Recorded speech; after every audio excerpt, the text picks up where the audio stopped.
يسعك الفضاء الرحيم الفسيح فبالله كم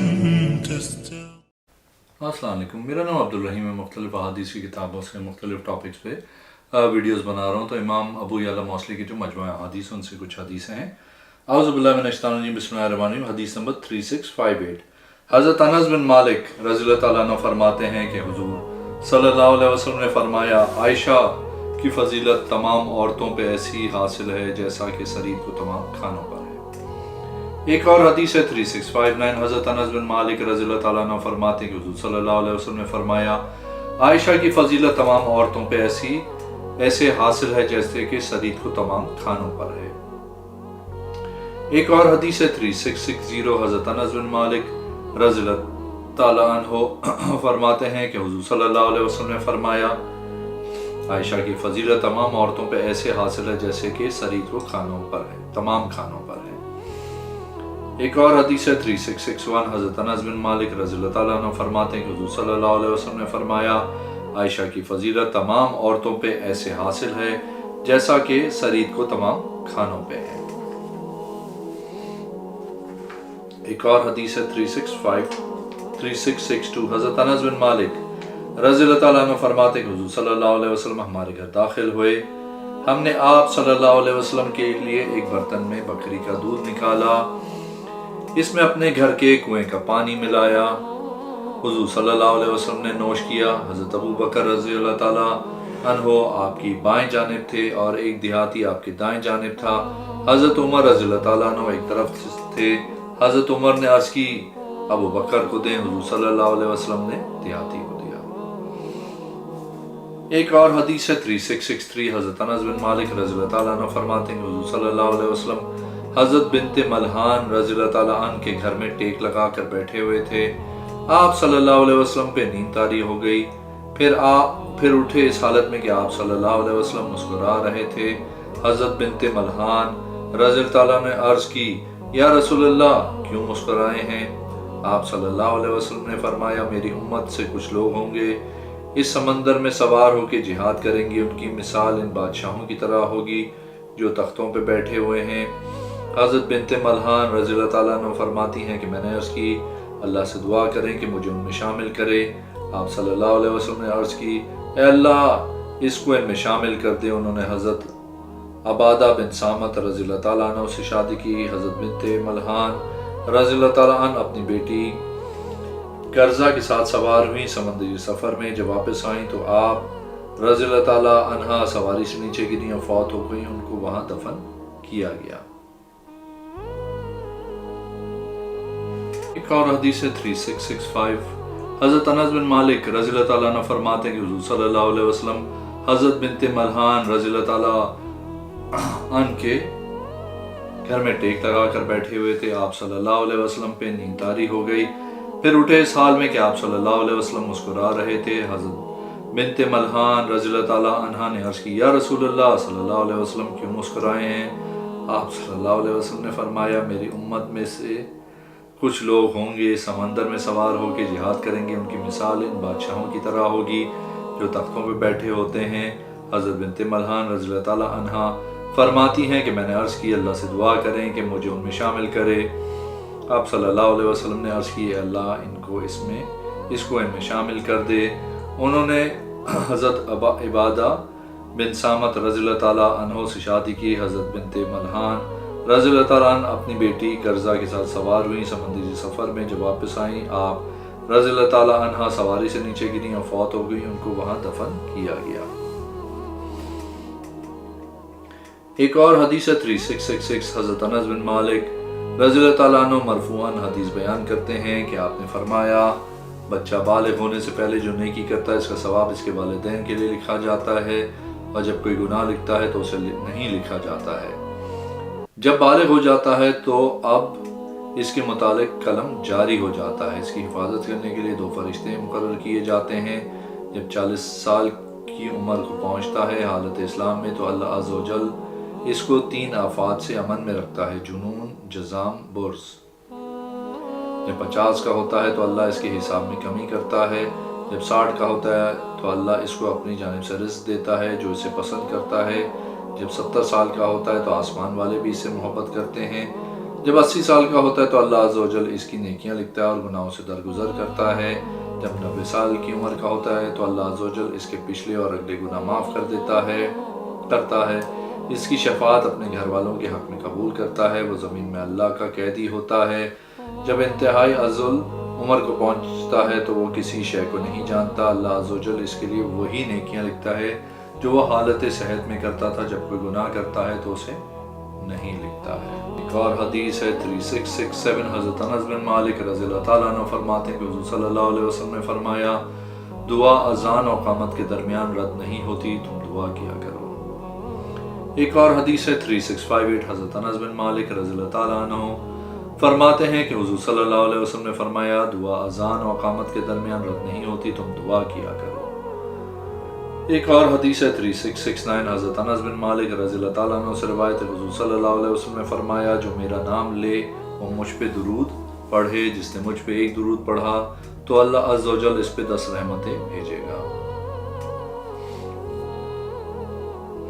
ایک اور حدیث ہے 3670، حضرت انس بن مالک رضی اللہ تعالیٰ عنہ فرماتے ہیں کہ حضور صلی اللہ علیہ وسلم نے فرمایا، جو اللہ سے 3 مرتبہ جنت مانگے، جنت کہتی ہے اللہ اس کو داخل فرما، جو جہنم سے 3 مرتبہ پناہ مانگے تو جہنم کہتی ہے اللہ اس کو پناہ دے۔ ایک اور حدیث ہے 3671، حضرت انس بن مالک رضی اللہ تعالیٰ عنہ فرماتے ہیں کہ حضور صلی اللہ علیہ وسلم نے فرمایا، جو اللہ سے 3 مرتبہ جنت مانگے، جنت کہتی ہے اللہ اس کو داخل فرما، جو جہنم سے 3 مرتبہ پناہ مانگے تو جہنم کہتی ہے اللہ اس کو پناہ دے۔ ایک اور حدیث ہے 3672، حضرت انس بن مالک رضی اللہ تعالیٰ عنہ فرماتے کہ ہم حضور صلی اللہ علیہ وسلم کے زمانے میں خشک اور تازہ کھجوروں کی نبید بناتے تھے۔ جب شراب کی حرمت نازل ہوئی تو ہم نے اس کو برتنوں سے بہا دیا، پھر ہم نے نبید بنانا چھوڑ دیا۔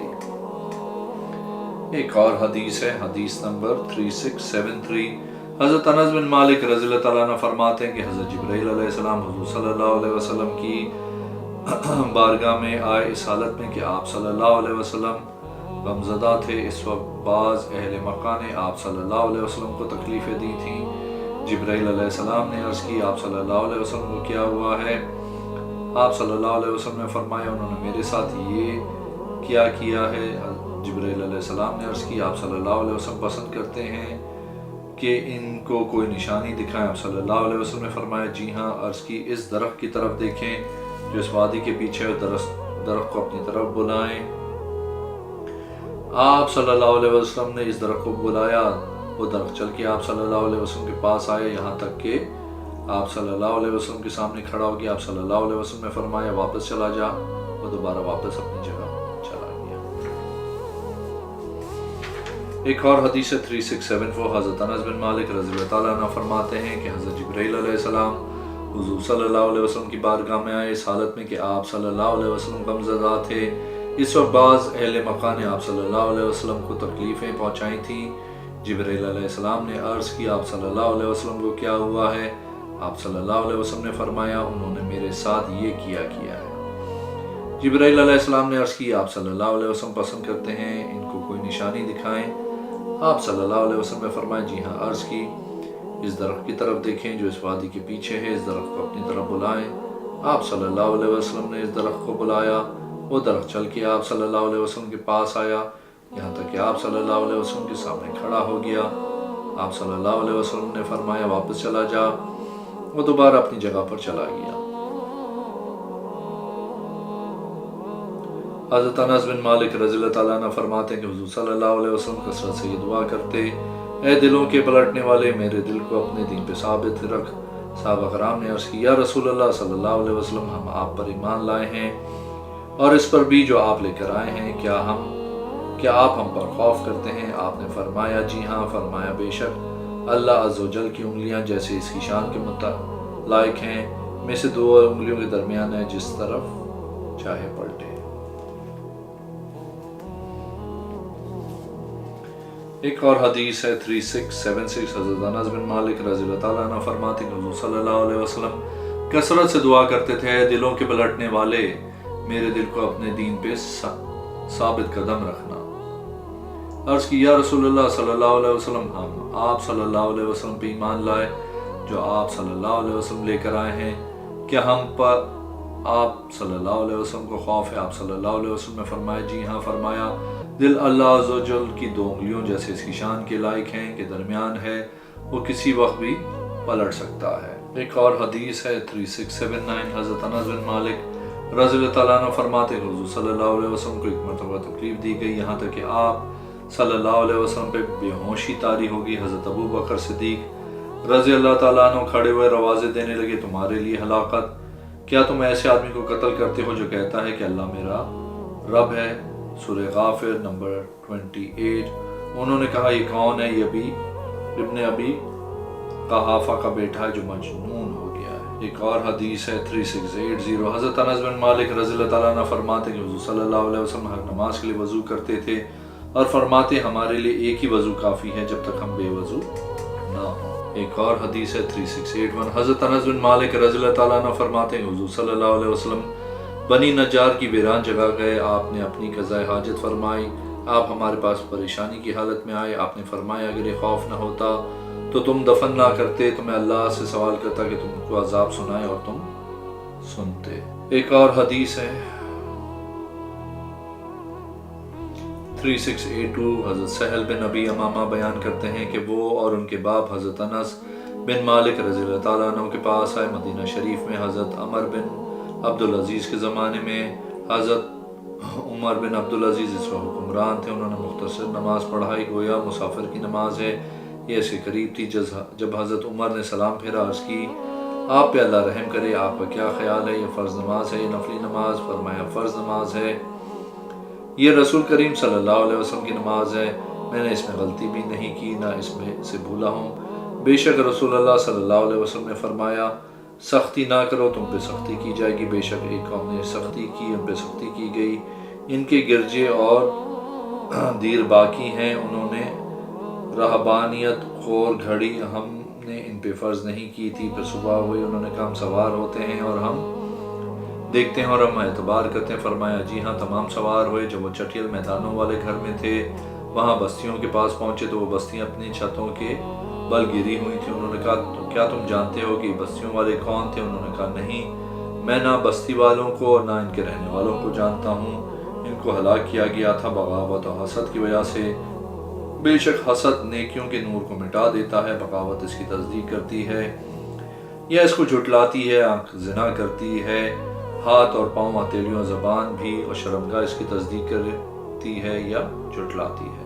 ایک اور حدیث ہے 3683، حضرت انس بن مالک رضی اللہ تعالیٰ عنہ فرماتے ہیں حضور صلی اللہ علیہ وسلم چند دعائیں نہیں چھوڑتے تھے۔ آپ صلی اللہ علیہ وسلم یہ دعا کرتے تھے اللہم انی اعوذ بک من الہم والحزن والغم والعجز والکسل والبخل والجبن والغلبۃ الدین وغلبۃ الرجال۔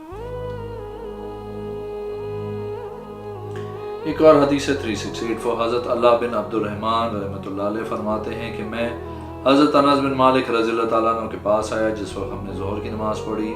آپ رضی اللہ تعالیٰ عنہ سے آپ کی لونڈی نے عرض کی نماز میں نے کہا کون سی نماز؟ اے ابو حمزہ؟ فرمایا عصر کی نماز۔ میں نے کہا ابھی ہم نے ظہر کی نماز پڑھی ہے۔ حضرت انس رضی اللہ تعالیٰ عنہ فرمایا میں نے حضور صلی اللہ علیہ وسلم سے سنا ہے کہ آپ صلی اللہ علیہ وسلم نے فرمایا یہ منافق کی نماز ہے، وہ اس نماز کو چھوڑتا ہے یہاں تک کہ جب سورج شیطان کے سینگوں میں یا دو سینگوں کے درمیان غروب ہوتا ہے وہ نماز کے لیے کھڑا ہوتا ہے، وہ اللہ کا ذکر کرتا ہے بہت تھوڑا۔ ایک اور حدیث ہے 3685، حضرت انس رضی اللہ تعالیٰ عنہ فرماتے میں نے کسی نے امام کے پیچھے نماز نہیں پڑھی جو حضور صلی اللہ علیہ وسلم سے مختصر نماز پڑھاتا ہو۔ ایک اور حدیث ہے 3688، حضرت انس بن مالک رضی اللہ تعالیٰ عنہ فرماتے ہیں کہ حضور صلی اللہ علیہ وسلم چند دعائیں چھوڑتے نہیں تھے، آپ یہ دعا کرتے تھے اللہم انی اعوذ بک من الہم والحزن والعجز والکسل والبخل والجبن ودلاء الدین وغلبۃ الرجال۔ ایک اور حدیث ہے 3690، حضرت انس بن مالک رضی اللہ تعالیٰ عنہ فرماتے ہیں حضور صلی اللہ علیہ وسلم احد پہاڑ پہ چڑھے، فرمایا یہ ہم سے محبت کرتا ہے، ہم اس سے محبت کرتے ہیں۔ اللہ ابراہیم علیہ السلام نے مکہ شریف کو حرم قرار دیا، میں مدینہ شریف کے دونوں کناروں کو حرام قرار دیتا ہوں۔ ایک اور حدیث ہے 3691، حضرت انس بن مالک رضی اللہ تعالیٰ عنہ فرماتے ہیں کہ حضور صلی اللہ علیہ وسلم نے حضرت ابو طلحہ رضی اللہ تعالیٰ عنہ سے فرمایا، ہمارے لیے تم غلاموں میں سے کوئی غلام تلاش کر کے لاؤ جو میری خدمت کرے۔ حضرت ابو طلحہ رضی اللہ تعالیٰ عنہ مجھے لے کے نکلے، مجھے اپنے پیچھے بٹھا لیا، میں حضور صلی اللہ علیہ وسلم کی خدمت کرتا تھا۔ آپ صلی اللہ علیہ وسلم جب بھی اترتے میں بھی آپ سے سنتا کہ آپ کثرت سے یہ دعا کرتے، اللہم انی اعوذ بک من الہم والحزن والعجز والکسل والبخل والجبن ودلاء الدین وغلبۃ الرجال۔ میں ہمیشہ آپ کی خدمت کرتا یہاں تک کہ ہم خیبر سے واپس آئے۔ آپ صفیہ بنت حیی کی طرف متوجہ ہے، خرامہ خرامہ چلے۔ میں اس طرح آپ صلی اللہ علیہ وسلم کو دیکھ رہا تھا۔ آپ صلی اللہ علیہ وسلم نے اپنی چادر سے ان کو سمیٹ کر پھر اپنے پیچھے بٹھایا، یہاں تک کہ جب ہم مقام صحابہ پہ آئے تو آپ صلی اللہ علیہ وسلم نے کچھ پنیر کا حلوہ بنا کے دسترخوان پہ رکھ دیا۔ مجھے بھیجا تو میں نے چند مردوں کو بلوایا، انہوں نے کھایا۔ یہ آپ کی سہاگ رات تھی، وہ اسی طرح باقی رہا۔ پھر آپ صلی اللہ علیہ وسلم احد کی طرف متوجہ ہوئے اور آپ نے فرمایا، یہ پہاڑ ہم سے محبت کرتا ہے، ہم اس سے محبت کرتے ہیں۔ جب مدینہ سامنے آیا تو آپ نے فرمایا، اے اللہ، میں مدینہ کی دونوں جانبوں کو حرام قرار دیتا ہوں، جس طرح ابراہیم علیہ السلام نے مکہ کو حرم قرار دیا تھا۔ اے اللہ، اس کے مد پیمانے و 4.5 سیر میں برکت دے۔ اگر آپ نے میرے چینل کو ابھی تک سبسکرائب نہیں کیا تو پلیز کیجیے، اس ویڈیو کو لائک کیجیے۔ اگلی میں انشاءاللہ حاضر ہوں گا۔